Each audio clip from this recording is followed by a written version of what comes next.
पत्तोंकी के नवाही गांव का वापडा की टीम पर हमला। तो पूरा गांव हमारे खिलाफ हुआ।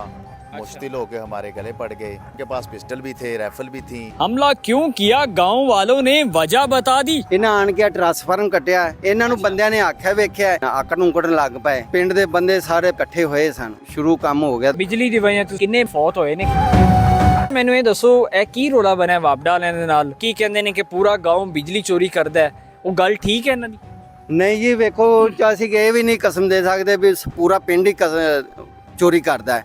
ਅੱਛਾ, ਆਪਦਾ ਤੁਸੀਂ ਇਰਦ ਗਿਰਦ ਵੇਖ ਲਵੋ ਚੰਦ ਲੋਕ ਨੇ ਜਿਹੜੇ ਕੋਈ ਇੱਕ ਦੋ ਚੋਰੀ ਕਰਦੇ ਹੋਣ ਦੇ, ਨਹੀਂ ਤੇ ਮੀਟਰ ਘਰ ਘਰ ਸਾਰੇ ਲੱਗੇ ਹੈਗੇ ਨੇ। ਇਹ 8 ਵਜੇ ਰਾਤ ਦੇ ਆਏ ਨੇ। ਇਹਨਾਂ ਆਣ ਕੇ ਟਰਾਂਸਫਾਰਮ ਕੱਟਿਆ, ਤਾਰਾਂ ਕੱਟੀਆਂ ਹੋਈਆਂ ਨੇ। ਉਸ ਤੋਂ ਬਾਅਦ ਉਸ ਤਾਰਾਂ ਗਏ ਚਲੇ ਨੇ। ਇਹਨਾਂ ਨੂੰ ਬੰਦਿਆਂ ਨੇ ਆਖਿਆ ਵੇਖਿਆ, ਉਹ ਅੱਗੇ ਉਹ ਜਾ ਕੇ ਤੇ ਬੰਦਿਆਂ ਦੇ ਜਿਹੜੇ ਨਾ ਆਕੜ ਨੂੰ ਕੱਢਣ ਲੱਗ ਪਏ। मतलब साड़ी गल नहीं सुनी सुनाई होने। अच्छा भाईजान मैंने ये दसो कि ये लड़ाई की वजह बनी, लड़ाई तक नौबत किवें आई? ये पहले वापडा वाले हमारे मोजद लोगों के पास आए। इन्होंने कहा कि बकाया जात जमा कराएं। अच्छा, हम असा लोगों मिंतरला करके तकरीबन कुछ 4-5 लाख रुपया असा जमा इन्होंने करवाया। वापडा वाले ने जमा करवाया। 5 लाख रुपया बकाया जात चो ਜਿਹੜੇ ਲੋਕ ਮਰ ਚੁੱਕੇ ਵੀ ਨੇ ਉਹ ਇਸ ਵਾਸਤੇ ਕਿ ਸਾਡੀ ਬੱਤੀ ਬੰਦ ਨਾ ਹੋਵੇ। ਠੀਕ ਹੈ। ਉਸ ਤੋਂ ਬਾਅਦ ਇਹਨਾਂ ਫਿਰ ਸਾਡੀ ਆ ਗੈਲਟੀ ਕੱਟ ਦਿੱਤੀ। ਟਰਾਂਸਫਾਰਮਰ ਲੈ ਗਿਆ। ਉਸ ਤੋਂ ਬਾਅਦ ਫਿਰ ਅਸੀਂ ਇਹਨਾਂ ਆਖਿਆ ਜੀ 40-45 ਮੀਟਰ ਲਗਾਓ ਨਵੇਂ ਹੋਰ। ਅੱਗੇ ਵੀ ਸਾਡੇ ਪਿੰਡ 110-20 ਮੀਟਰ ਹੈ ਨੇ ਤੇ ਛੋਟਾ ਜਿਹਾ ਸਾਡਾ ਪਿੰਡ ਹੈ। ਇਹਨੇ ਕੋਈ ਘਰ ਨੇ ਤਕਰੀਬਨ 150। ਅਸੀਂ ਇਹਨਾਂ ਨੂੰ 35-40 ਮੀਟਰਾਂ ਦੇ ਪੈਸੇ ਫਿਰ ਦਿੱਤੇ ਨੇ 12,000 ਰੁਪਏ ਦੇ ਹਿਸਾਬ ਨਾਲ। ਅੱਛਾ, ਜੋ ਲੈਂਡ ਸੁਪਰੀਡੈਂਟ ਹੈ ਹਾਂ, और अच्छा एसडीओ साहब पैसे दिए हैं। अच्छा, पहले बनवाई हैं, अभी कुछ मीटर मिले हैं। हाँ। कुछ नहीं मिले। ਉਹਨਾਂ ਦਾ ਇਹ ਕਹਿਣਾ ਹੈ ਕਿ ਪੂਰਾ گاؤں ਬਿਜਲੀ ਚੋਰੀ ਕਰਦਾ ਹੈ। ਫਿਰ ਉਸ ਤੋਂ ਬਾਅਦ ਇਹਨਾਂ ਦੇ ਕਮ ਸੇ ਕਮ पौने 2 करोड़ रुपए बकाया जात ने, तो बकाया नहीं देंगे इस वजह तो जात हमारे इतने हैं ही नहीं, ये झूठ बोल रहे हैं। अच्छा, अभी भी तो इनके पास रिकॉर्ड होगा ना। बिल्कुल होगा। हमारे पास इतने लोग ही नहीं। देखो 2-2 3-3 मरले के घर हैं। इनको 5-5 लाख रुपया बिल डाल दिया। ये अपना घर बेच के भी बिल नहीं तार सकते। ये गरीब लोग किधर जाएं? जो चोरी करते हैं उनको पकड़ते नहीं। हाँ। जो गरीब लोग हैं गांव को उनको तमाशा बना रहे हैं। लड़ाई किस वजह से ऐसी हुई कि रात तकरीबन 9 बजे 8-9 ਦੇ ਦਰਮਿਆਨ ਇੱਥੇ ਸਾਡੇ ਪਿੰਡ ਆਏ ਨੇ। ਪਹਿਲੇ ਗੋਪਰਾ ਸਨ, ਉੱਥੋਂ ਆਏ ਨੇ ਚੈਕਿੰਗ ਕਰਦੇ ਆ ਕੇ ਪਹਿਲੇ ਸਾਡੇ ਚੌਕ ਵਾਲੇ ਮੇਨ ਟਰਾਂਸਫਾਰਮਰ ਦੇ ਐਸਡੀ ਕੱਟ ਦਿੱਤੀ। ਠੀਕ ਹੈ, ਇਧਰੋਂ ਕੱਟ ਕੇ ਇਹ ਚਲੇ ਗਏ ਨੇ। ਜਿਹੜਾ ਬਾਬਾ ਫੌਤ ਹੋਇਆ ਨਾ, ਉਹਦੇ ਘਰ ਉਹਦੇ ਬੱਚੇ ਦਾ ਪਰਚਾ ਬਕਾਇਆ ਜਾਤ ਉਹਦੇ ਕੋਲ। ਹਾਲਾਂਕਿ ਉਹਨੇ 1,80,000 रुपया अस्वत है, डीसीओ अफसर है, उसको 1,80,000 भी दिया हुआ है। वो उससे मुतालबा करता था, वो पुलिस लेके उसको डराने आ गया। अच्छा, उसके बेटे अली सनैन को उसने पकड़ लिया। एक उसका पोता है, उसको भी पकड़ लिया। वो थाने सराय मुगल 2-3 तकरीबन रह के आया। ठीक है, ठीक है, पकड़ लिया। वो बाबा देखो ना, जिसके बच्चे पकड़ते हैं वो तो लागे तो होता है ना। बिल्कुल। ਜਦੋਂ ਆਪਣੇ ਬੱਚਿਆਂ ਨੂੰ ਛਡਾਉਣ ਵਾਸਤੇ ਲੱਗੇ ਗਿਆ, ਇਹਨਾਂ 2-3 ਜਣੇ ਉਹਨਾਂ ਨੂੰ ਇੰਜ ਕੀਤਾ। ਠੀਕ ਹੈ, ਉਹ ਇੰਜ ਹੀ ਬੈਠ ਗਿਆ। ਅੱਛਾ, ਬੈਠ ਗਿਆ, ਉੱਥੇ ਉਹਦੀ ਡੈਥ ਹੋ ਗਈ। ਜਦੋਂ ਉਹ ਬੇਹੋਸ਼ ਹੋ ਗਿਆ, ਫਿਰ ਅਸੀਂ ਪਿੰਡ ਵਾਲੇ ਦੇਖੋ ਨਾ, ਸਾਡੇ ਬਾਬੇ ਦਾ ਹੋ ਗਿਆ। ਅਸੀਂ ਫਿਰ ਕੋਈ ਹਰਕਤ ਚ ਅੱਛਾ, ਕਿੰਨੇ ਫਿਰ ਤੁਹਾਡੇ ਪਿੰਡ ਵਾਲੇ ਮੁੰਡੇ ਤੇ ਬੰਦੇ ਇਕੱਠੇ ਹੋ ਕੇ ਉਹਨਾਂ ਨੂੰ ਫਿਰ ਪਟਾਈ ਇਤਨੀ ਕੀ ਨਹੀਂ ਹੈ। ये जो सुसु पाठा बूढ़ा ये खुद ही उन्होंने पढ़ा हुआ है। बंदा पहले ही दिल दा मरीज सी, पहले हॉस्पिटल लेगा सी, यंग था, उसको ऐसा मर्ज ही नहीं था। अभी तो देखो ना, तकरीबन 55-60 साल उम्र के, इतना ज़ईफ़ ही नहीं होता बंदा। ਮੈਨੂੰ ਇਹ ਦੱਸੋ, ਤੁਸੀਂ ਕਹਿ ਰਹੇ ਸੋ ਕਿੰਨੇ ਇੱਥੇ ਬਿਜਲੀ ਦੀ ਵਜ੍ਹਾ ਤੁਸੀਂ ਕਹਿ ਰਹੇ ਜਦੋਂ ਦੀ ਲਾਈਨ ਕੱਟੀ ਗਈ ਹੈ, ਕਿੰਨੇ ਬੱਚੇ ਇੱਥੇ ਫੌਤ ਹੋਏ ਨੇ, ਕਿੰਨੀਆਂ ਫੌਤ ਕੀਆਂ? ਇਹ ਦੀ ਇੱਕ ਮਾਈ ਫੌਤ ਹੋਈ ਹੈ।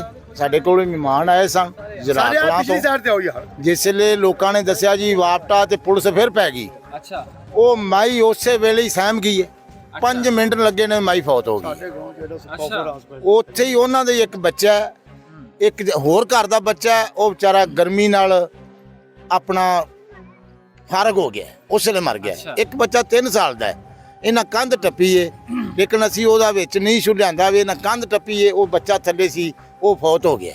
ਕੰਧ ਟੱਪਣ ਨਾਲ ਕਿਵੇਂ ਫੌਤ ਹੋ ਗਈ? ਇਹ ਜੀ ਘਰਾਂ 'ਚ ਨਾ ਬੜੀ ਸਾਡੇ ਨਾਲ ਬਦਤਮੀਜ਼ੀ ਕੀਤੀ ਏ। ਬੂਹੇ ਤੋੜੇ ਨੇ, ਲੰਬਾਰੀਆਂ ਤੋੜੀਆਂ ਨੇ, ਦੁਕਾਨਾਂ ਤੋੜੀਆਂ ਨੇ, ਪੈਸੇ ਕੱਢ ਕੇ ਲੈ ਕੇ। ਕਿੰਨੀ ਦੇਰ ਤੋਂ ਇਹ ਕੰਮ ਚੱਲਦਾ ਆ ਰਿਹਾ ਕਿ ਕਿੰਨੀ ਦੇਰ ਤੋਂ ਆਉਂਦੇ ਨੇ ਐਵੇਂ, ਮਤਲਬ ਛਾਪੇ ਮਾਰਦੇ ਨੇ, ਪੈਸੇ ਲੈ ਕੇ ਜਾਂਦੇ ਨੇ? ਸਾਨੂੰ ਰਾਤ ਧਮਕਾ ਕੇ ਅਸੀਂ ਉਹਨਾਂ ਨੂੰ ਬੜੀ ਮੁਹੱਬਤ ਕਰਦੇ ਰਹੇ ਹਾਂ। ਠੀਕ ਹੈ, ਬਹੁਤ ਪਿਆਰ ਕੀਤਾ। ਚੋਖੇ ਮੀਟਰ ਵੀ ਲਵਾਏ ਨੇ, ਚੋਖਾ ਉਹਨਾਂ ਨੂੰ ਬਕਾਇਆ ਜ਼ਾਤ ਵੀ ਤਰਵਾ ਕੇ ਦਿੱਤਾ। ਅੱਛਾ, ਪਿਆਰ ਕਿਸ ਚੀਜ਼ ਦਾ ਕੀਤਾ ਹੈ ਕਿ ਯਾਨੀ ਕਿ ਜਦੋਂ ਆਉਂਦੇ ਸੀ ਪੈਸੇ ਲੈ ਕੇ ਜਾਂਦੇ ਸੀ? ਪੈਸੇ ਲੈ ਕੇ ਜਾਂਦੇ ਨੇ, ਬੰਦੇ ਫੜ ਲਿਆਂਦੇ ਰਹੇ ਨੇ। 30-30 ਹਜ਼ਾਰ ਰੁਪਇਆ ਦੇ ਕੇ ਉਹ ਸਾਨੂੰ ਵਹਾਉਣ 30 ਹਜ਼ਾਰ ਰੁਪਇਆ ਕਿਹਨੂੰ ਦਿੱਤਾ ਨੇ? ਅੱਛਾ ਕੋਈ ਰਿਕਾਰਡ ਕੋਈ ਕੋਈ ਕਿਸੇ ਰਿਕਾਰਡ ਕਿਸਮ ਨਹੀਂ, ਕੋਈ ਕਿਸੇ ਅਮਰ ਦੀ ਗੱਲ ਨਹੀਂ। ਜਿੰਨੇ ਬੰਦੇ ਫੜੀਕ ਕੇ ਗਏ ਨੇ, ਕਿਸੇ ਨੇ 30 ਦਿੱਤਾ, ਕਿਸੇ ਨੇ 20 ਦਿੱਤਾ, ਕਿਸੇ ਨੇ 50 ਦਿੱਤਾ, ਕਿਸੇ ਨੇ 40 ਦਿੱਤਾ।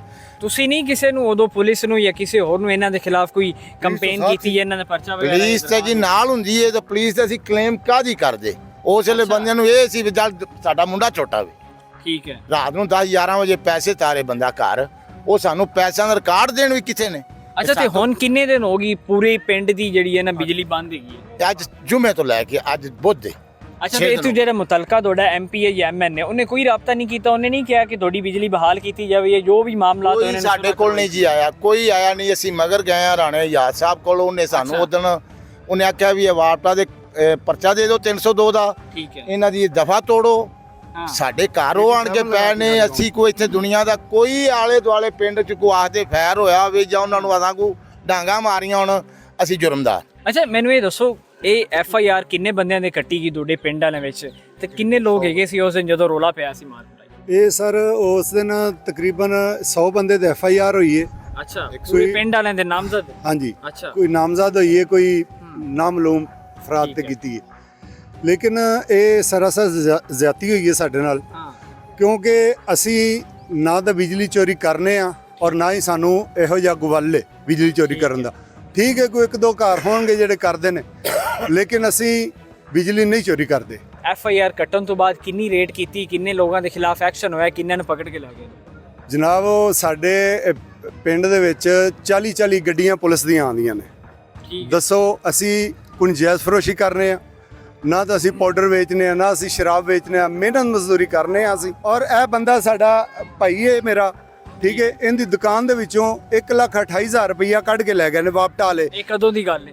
ਇਹ ਉਸੇ ਦਿਨ ਉਸੇ ਰਾਤ ਦੀ ਗੱਲ ਹੈ। ਔਰ ਮੇਰਾ ਇੱਕ ਮੇਰੇ ਤੋਂ ਛੋਟਾ ਹੈ, ਦੋਵੇਂ ਮੇਰੇ ਤੋਂ ਛੋਟੇ ਨੇ, ਉਹਦਾ 3,30,000 ਰੁਪਈਆ ਕੱਢ ਕੇ ਲੈ ਗਏ ਨੇ ਸੇਫ ਅਲਮਾਰੀ ਦੇ ਵਿੱਚੋਂ। ਕਿਵੇਂ ਕੱਢ ਕੇ ਲੈ ਗਏ ਨੇ? ਘਰ ਗਏ ਨੇ? ਹਾਂਜੀ ਘਰ ਗਏ ਨੇ ਔਰ ਬੜੀਆਂ ਭੰਨ ਤੋੜ ਕੀਤੀ ਨੇ। ਔਰ ਇਸ ਚੀਜ਼ ਦੇ ਲੰਬਰਦਾਰ ਵੀ ਅਗਵਾ ਹੈ, ਇਹ ਪੂਰਾ ਪਿੰਡ ਅਗਵਾ ਹੈ। ਪੂਰੇ ਪਿੰਡ ਨੇ ਵੇਖਿਆ ਕਿ ਸਾਡਾ ਕੀ ਹਾਲ ਕਰਕੇ ਗਏ ਨੇ।